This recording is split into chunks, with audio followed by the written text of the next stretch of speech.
अखण्डमण्डलाकारं व्याप्तं येन चराचरं तत्पदं दर्शितं येन तस्मै श्रीगुरुवे नमः। अज्ञानतिमिरान्धस्य ज्ञानाञ्जनशलाकया चक्षुरुर्मीलितं येन तस्मै श्रीगुरुवे नमः। तस्मै श्रीगुरुवे नमः। ओम नमो नारायण। जय श्री कृष्णा, जय गुरुदेव। ब्रह्म जन्मावली लेक्चर नंबर 10 में आप सभी का बहुत बहुत स्वागत है। सभी को प्रेम प्रणाम। मैं आशा करती हूँ सभी ज्ञानमयी, ध्यानमयी, भक्तिमयी, आनंदमयी हैं और अपने जीवन में अच्छे अच्छे कार्य कर रहे हैं और कोरोना से बचे हुए हैं, अपने शरीर का भी ध्यान रख रहे हैं। तो आज जो है वो भज गोविंदम का हम आगे के श्लोकों को समझेंगे। तो 9वें श्लोक से हम शुरू करते हैं। सद्गुरुदेव भगवान की जय। प्रथम गुरु शिव भगवान की जय। जगत गुरु आदि शंकराचार्य भगवान की जय। सच्चिदानंद भगवान की जय। सत्संगत्वे निसंगत्वं, निसंगत्वे निर्मोहत्वं, निर्मोहत्वे निश्चलतत्वं, निश्चलतत्वे जीवनमुक्तिः। भज गोविन्दं मूढ़मते। तो सत्संगत्वे, पहले सत्संग में जाओ, फिर सत्संग के साथ निसंग मतलब किसी का संग मत लो।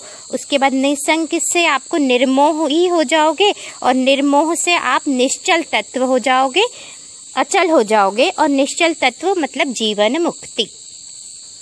तो जैसा कहते हैं कि आत्म साक्षात्कार होने के बाद भी जीव भाव आ जाता है, क्योंकि जब हम जगत व्यवहार में जाते हैं तो हम ज्ञानी तो होते हैं, हमारी अवस्थाएं भी आती हैं, लेकिन ये जब हम जगत में जाते हैं, जब हम कर्म करते हैं तो उन कर्मों के चलते भी और हमारे मानस पटल पर विचार आ ही जाते हैं। तो ये जीव भाव बनता बिगड़ता रहता है। तो इससे पार जाने का तरीका यानी जीवन मुक्ति तक पहुंचने का तरीका हमें बता रहे हैं भगवान जी कि सत्संगत्व निसंगत्वम। पहले तुम सत्संग में जाओ। सत्संग यानी अच्छे लोगों का संग करो और ज्ञान का संग करो और हर क्षण अपने मानस को अपने सद्गुरुदेव भगवान जी के वचनों के प्रति समर्पित रखो। उनके वचनों का चिंतन करते रहो, उनके वचनों को सुनो, सत्संग करो। तो सत्संग यानी आपके आसपास भी जो है लोग, उनको भी आप बैठाइए, ध्यान करवाइए, गुरुदेव के वचन सुनाइए और आप भी सुनिए, ठीक है। और फिर जो दूसरा तरीका होता है यानी आप सन्यास ले लीजिए। तो वो सन्यासियों के लिए, तो वहाँ तो आपको सत्संग मिलेगा ही मिलेगा। सभी लोगों का जो संग होगा वो सत्संग ही होगा। सत्संगत्वे निसंगत्वम। और फिर सत्संग में जाने के बाद वैराग्य अपने आप हम में उत्पन्न हो जाता है, तो हम निसंग हो जाते हैं। हम सब में रहते हैं वो भी असंग हो जाते हैं। सर्व संग में असंग का भाव आ जाता है कि हम सब हम ही हैं, ये सब एक ही हैं, सब एक रस हो जाते हैं, सब प्रेम में। तो जहाँ प्रेम है वहाँ एक तत्व हो जाता है फिर सब कुछ। तो निसंग, सत्संगत्वे निसंगत्वम। निसंगत्वम का अर्थ यहाँ ये नहीं है कि आप जंगलों में चले जाइए या गुफा में चले जाइए ध्यान करने के लिए। हाँ, वो भी मार्ग होता है, वो भी तपस्या होती है, वो कोई गलत बात नहीं है, खराब बात नहीं है, लेकिन वो अपनी परिस्थिति, अपने संस्कार पर निर्भर करता है। क्योंकि ये भी जगत कल्याण का कार्य है जो ऊपर पहाड़ों पर बैठकर तपस्या करते हैं, क्योंकि उनके अंदर इतनी ऊर्जा वो संग्रहित कर लेते हैं कि उनके आभा मंडल से, उनकी ऊर्जा से ही जगत कल्याण होता है। लेकिन यहाँ शंकराचार्य भगवान ने कभी ये नहीं कहा कि तुम सब कुछ छोड़ के चले जाओ। अपने कर्तव्य निभाते हुए उन्होंने तो उल्टा, बल्कि जो बुद्धिज्म है जिसमें सब कुछ छोड़ने का कहते हैं, उसका विरोध किया है कि कुछ भी छोड़ना नहीं है। जो जहाँ है वहाँ आप सत्संग सुनिए, आसपास वालों को भी सत्संग सुनाइए, तो आप निस्संग हो जाएंगे। निस्संगत्व मतलब अर्थ ये है कि आप सबके साथ रहते हुए भी सब आप ही हैं, सब एक ही है। जब सब एक ही है तो निसंग, सर्व संग में असंग का भाव, क्योंकि मैं ही हूँ तो यहाँ दो तो है ही नहीं। तो सत्संगत्वे निसंगत्वम, पहले सत्य का संग करो। सदगुरुदेव भगवान जी के वचनों को सुनते हुए पहले एक बार आत्म साक्षात्कार, सत्य का संग, और फिर उनके वचनों को सुनते रहो और हमारे अपने घर वालों को भी सुनाओ उनके श्री वचनों को। सत्संग के बाद निसंग, यानी कि बस एक मैं ही हूँ, अब एक हो गया सब कुछ, एक रस। सत्संगत्वे निसंगत्वम, निसंगत्वे निर्मोहत्वम, और जब सब कुछ मैं ही हूँ तो किसी से मोह तो है ही नहीं, क्योंकि कोई मेरा अपना पराया तो है ही नहीं, सब तो मेरे ही हैं, सब मैं ही हूँ, तो निर्मोही हो जाओगे आप। निर्मोही का अर्थ यहाँ ये बिल्कुल नहीं है कि हम अंदर से निष्ठुर हो जाए, हमारी दया प्रेम करुणा मर जाए, उल्टा ये बढ़ जाता है दया प्रेम करुणा, तो ये निर्मोहत्वम। सत्संगत्वे निसंगत्वम, निसंगत्वे निर्मोहत्वम, निर्मोहत्वे निश्चल तत्वम, निश्चल तत्वे जीवन मुक्ति। जहाँ पर एक जगह हमारा मोह नहीं है और हम सबसे प्रेममयी हैं और हम सिर्फ हमारे गुरु आदेश का पालन कर रहे हैं जो हमें गुरु ने बताया। हम अपनी मत पर नहीं चल रहे, हम गुरु की श्रीमत पर चलते हैं, सिर्फ उनके आदेश का जब पालन करते हैं तो हम निश्चल तत्व, निश्चल तो हम मन से पार हो जाते हैं। जहाँ मन हमारा चलायमान है तो हमारा मन एक जगह केंद्रित हो जाता है और हम मन से पार हो जाते हैं। निश्चल तत्व जीवन मुक्ति ही, और हम जीवन मुक्त हो जाते हैं। वयसि गते कह काम विकार, शुष्के नीरे कह का सारः, क्षीणे वित्ते कह परिवारः, ज्ञाते तत्वे कह संसारः। ये सारे ही श्लोक बहुत अच्छे हैं, तो ये भी बहुत सुंदर है। वयसि गते कह काम विकार, आयु के बीत जाने पर, उम्र के बीत जाने पर क्या काम दोष हमारे शरीर में रहेगा? नहीं। और जिस तरह से पानी सूख जाने पर क्या तालाब बचता है? नहीं रहता ना। उसी तरह से आयु खत्म हो जाने पर ये काम विकार तो नहीं रहेगा। तो इस काम विकार के आदेश में आकर क्या हमें गलत कदम उठाने चाहिए? बिल्कुल भी नहीं। ठीक है, तो ये तो बहुत बेसिक सी समझ है जो सब में होनी ही होनी चाहिए। क्षीणे वित्ते कह परिवार, अब पता है क्या, हम लोग साथ में मिलजुल के इसीलिए रहते हैं, जैसे मैंने आपको पहले भी बताया, क्योंकि प्रेम तो है, प्रेम तो सबसे बराबर होता है ना। वो प्रेम होता है, प्रेम आप स्वयं प्रेम है, लेकिन आवश्यकता है, इसीलिए लोग समाज बनाकर एक साथ रहते हैं। नहीं तो आप देख लीजिए, जो ईगल है, ईगल को कोई खाने वाला नहीं, ईगल अकेली उड़ती है क्योंकि उसका आवश्यकता ही नहीं है। सांप है, सर्प, उनके पास इतना जहर होता है, वो अकेले घूमते हैं, उनको आवश्यकता ही नहीं है। तो ये बात है। तो क्षीण वित्ते, जब क्षीण वित्ते यानी जब आपका धन खत्म हो जाता है तो परिवार भी बिखर जाता है। अगर जो धन कमाने वाला मुखिया है उसको दुर्भाग्यवश उसकी अगर मृत्यु हो जाए, परिवार के दुर्भाग्यवश, या कहो सौभाग्य ही कह लो, हमें क्या पता आगे क्या होगा, तो अगर उनका शरीर छूट जाता है, अगर और शरीर छूट जाता है तो उसके बाद सारे लोग अलग अलग धन कमाने के लिए हो जाएंगे ना। किसी को मुंबई जाना पड़ेगा, किसी की जॉब कहीं लगती, किसी की कहीं लगती है। कम उम्र में भी फिर बच्चों को मेहनत करनी पड़ती है और अपना भाग्य खुद निर्माण करना पड़ता है। तो क्षीणे वित्ते कह परिवार, धन के जाने पर क्या परिवार बचता है।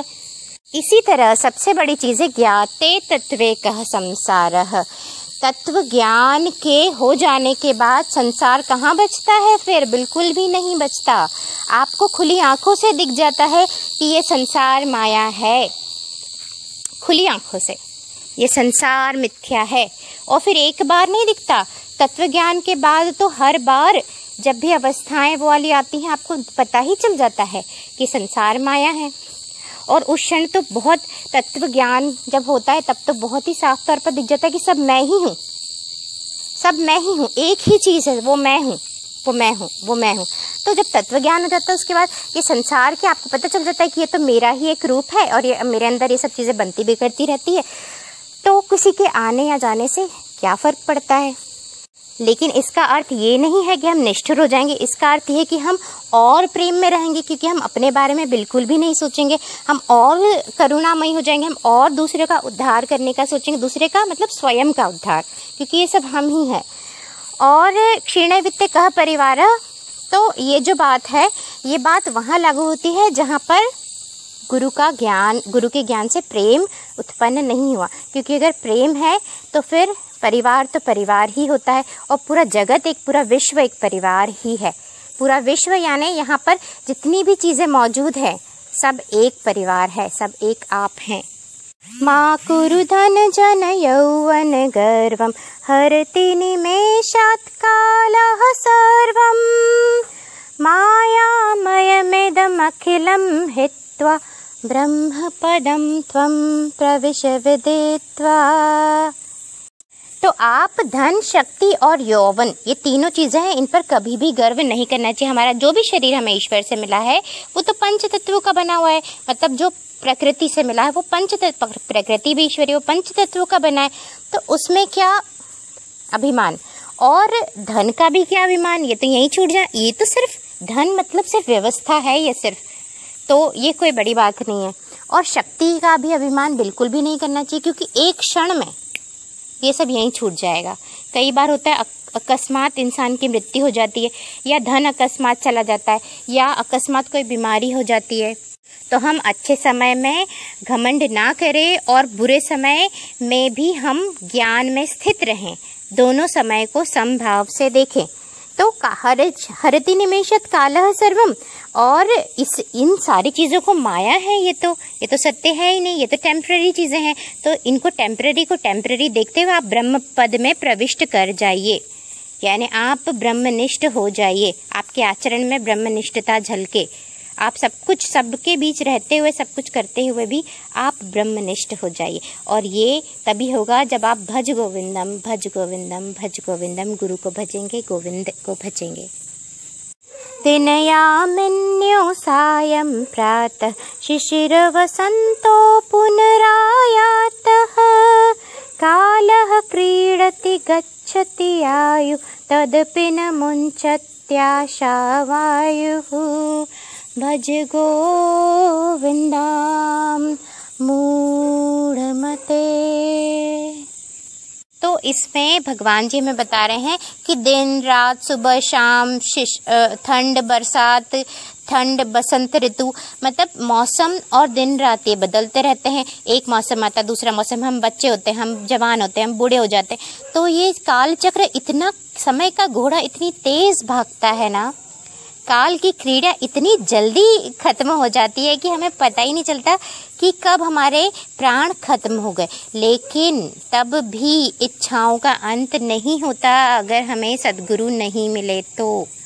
इसीलिए हे मूढ़मती मानव, मतलब मोटी बुद्धि वाले मानव, तुम गुरु को भजो, सद्गुरु को ढूंढो। सद्गुरु जब मिल जाए तो तुम्हारा जीवन धन्य है। तुम उनके श्री वचनों पर चलो और उससे तुम्हारे अंदर गुरु तत्व की जागृति होगी, तुम्हारे अंदर ज्ञान की, प्रेम की, तुम्हें सत्य का दर्शन होगा, तुम करुणामयी हो जाओगे, तुम ज्ञानमयी हो जाओगे, तुम आनंदमयी हो जाओगे, तुम्हारा मानव जीवन सफल हो जाएगा। हे मानव, काते कांता धनगत चिंता वातुल किव तव नास्ति नियंता त्रिजगत सज्जन संगति रेखा भवति भवार्णवतरणे नौका।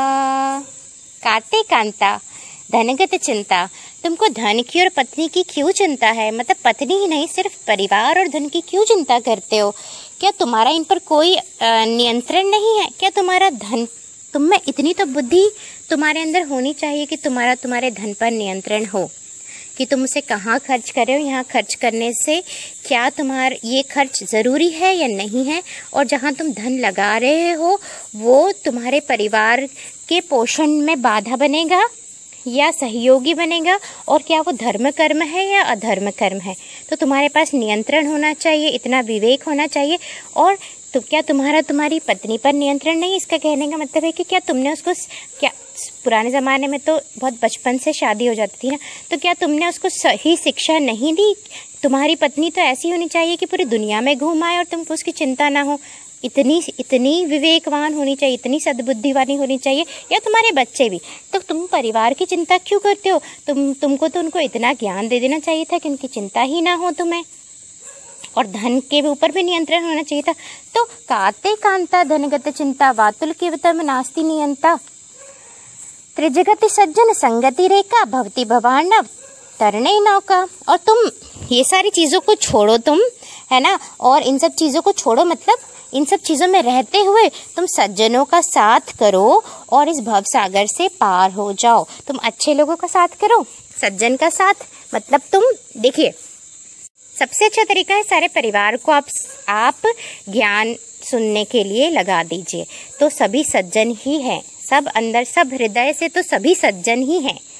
आपको कहीं और नहीं जाना सज्जनों को ढूंढने के लिए, सब हृदय, जैसे ही आप मन से पार हृदय में आ जाओगे ना, आप सज्जन ही हो।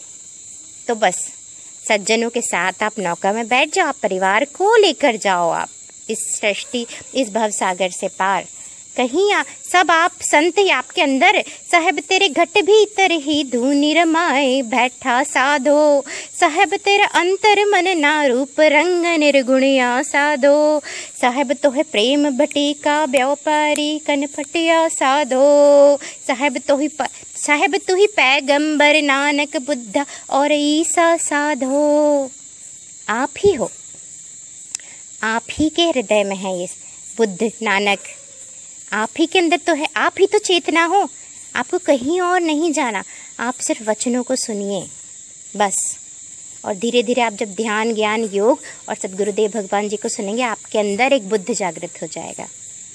जटिलो मुंडे लुंचित केश काशायांबर बहुकृत वेशः पश्यन्नपि जन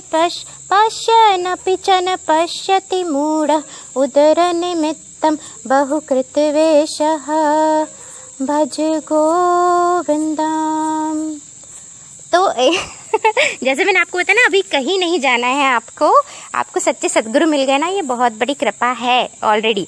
क्योंकि देखिए, जटिलो मुंडी लुंचित केशः, इसका अर्थ ये है कि बाल पूरे मतलब जटाएं बना ली बड़ी बड़ी, हाँ, या फिर गंजे हो गए, और कई तरह के वस्त्र भी पहन के घूम रहे हैं, लेकिन तुम देख कर भी सत्य को अनदेखा कर देते हो और पेट भरने के लिए लोगों को बेवकूफ़ बनाते हो अलग अलग तरह के वस्त्र पहनकर। तो ये थोड़ा सा कटाक्ष है जो हाँ, मतलब जो अभी आज के ज़माने में भी कई काफ़ी जगहों पर सत्य है। तो देखिए, कहीं पर भी आप जाएंगे, अच्छे लोग भी मिलेंगे, बुरे लोग भी मिलेंगे, और अच्छाई बुराई हमारे ही अंदर है। तो हम तो अपने आप के ऊपर काम करें, हमें सद्गुरुदेव भगवान मिले, हमारे अंदर हम बुद्ध को जागृत करें, परिवार के अंदर जागृत करें और इस भवसागर से पार हो जाए। तो जैसा इसमें बताया है कि ये उस समय भी ये सत्य था कि आज भी हम जाते हैं तो हम गंगा के किनारे जाएंगे तो कितने, हर भगवा वस्त्रधारी संत नहीं होता और हर संत भगवा वस्त्रधारी भी नहीं होता। तो हमें बाहर नहीं देखना, हमें ज्ञान को लेकर अंदर उतरना है, टर्न इनवर्ड्स। अंगम गलितम, ये तो हो गया ना, नहीं सॉरी, हाँ, अंगम गलितं पलितं मुंडम दशन विहीनं जातं तुंडम वृद्धो याति गृहीत्वा दंडम तदपि न मुंचत्याशा पिंडम भज गोविंदम मूढ़मते। ये भी बहुत आजकल देखने को मिलता है, जिस परिवार को सद्गुरु नहीं मिले वहाँ पर अंग गल जाते हैं, दांत टूट जाते हैं, बाल सफ़ेद हो जाते हैं, मतलब हाथों में दंड, मतलब इतने वृद्ध हो जाते हैं, पर उनकी किस्मत में अगर सद्गुरुदेव भगवान नहीं होते तो इतना सब होने के बावजूद भी उनके मन से आशा का मोह पाश नहीं जाता। मरते मरते बोलते हैं कि बेटा ऐसा कर लेना, बेटा वैसा कर लेना, इस बच्चे को बुलाओ, उस बच्चे को नहीं देखा, इस बच्चे को नहीं देखा। और खैर ये ज़रूरत की चीज़ें कुछ बतानी हो वो अलग, लेकिन अंदर ही अंदर आशाएं कभी ख़त्म नहीं होती कि मुझे ये भी कर लेना चाहिए था। मतलब बाहर से आप सिर्फ मुख से नहीं बोल रहे हो, अंदर से आशा पाशा कभी भी ख़त्म नहीं होता। इसीलिए कहते हैं अंतिम समय में जो विचार होगा, ब्रह्म का विचार होगा तो ब्रह्म में लीन, मतलब ब्रह्म का विचार नहीं होता, ब्रह्म की स्थिति होगी तो ब्रह्म में लीन। इसलिए कहते हैं, नारायण भगवान ने भी कहा, श्री कृष्ण भगवान ने, कि तुम मुझे याद करो, तुम मेरा ज्ञान सुनो। और नारायण ही गुरु हैं, गुरु ही नारायण है। अग्रे वृष्णि पृष्ठे भानु रात्रो चुबक समर्पित जानुः करतल भिक्षस्तरुतल वास तदपि न मुञ्चत्याशा पाशः भज गोविन्दा मूढमते संप्राप्ते सन्निहिते काले नहीं नहीं रक्षति डुक्रम करने। ये भी थोड़ा कटाक्ष टाइप ही है कि आप की मतलब कई लोग बहुत तपस्या भी करते हैं, आग जला के बैठते हैं, ठंड से मतलब वस्त्र का त्याग कर देते ठंड से बचने के लिए भी सिर को अपने, लेकिन ये सब भी वो आडंबर रूप में ही करते हैं और उनके पीछे उनका मकसद अगर कुछ और है, अगर उन्होंने ज्ञान को नहीं पाया, अगर वो मन से पार नहीं गए, तो फिर क्या अर्थ है इतनी तपस्या करने का। सिर्फ अपनी स्व प्रसिद्धि के लिए अगर आप ये तपस्या कर रहे हो, या फिर अगर सिर्फ धनार्जन या आडंबर के लिए, तो इस तपस्या का कोई अर्थ नहीं है। और तपस्या करते करते अगर हमें लगता है कि हम ऐसी तपस्या सिर्फ हठ से ही सिर्फ ईश्वर को पा सकते हैं, तो सिर्फ हठ से कुछ भी नहीं मिलता। ज्ञान ही है, तत्व का ज्ञान, आत्म का दर्शन, और ये हमें सद्गुरु के की कृपा से ही मिलता है। कुरुते गंगा सागर गमनम व्रत परिपालनमथवा दानम ज्ञान विहीनः सर्वमतेन भजति न मुक्तिं जन्मशतेनः भज गोविन्दं मूढमते संप्राप्ते सन्निहिते काले नहीं नहीं रक्षति डुक्रम करने।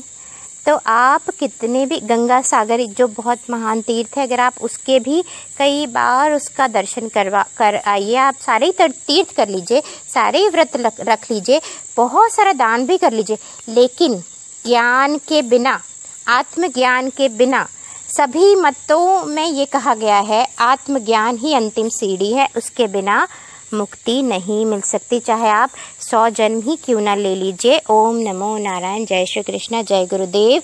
सद्गुरुदेव भगवान जी की जय। सबको प्रेम प्रणाम। ओम नमो नारायण।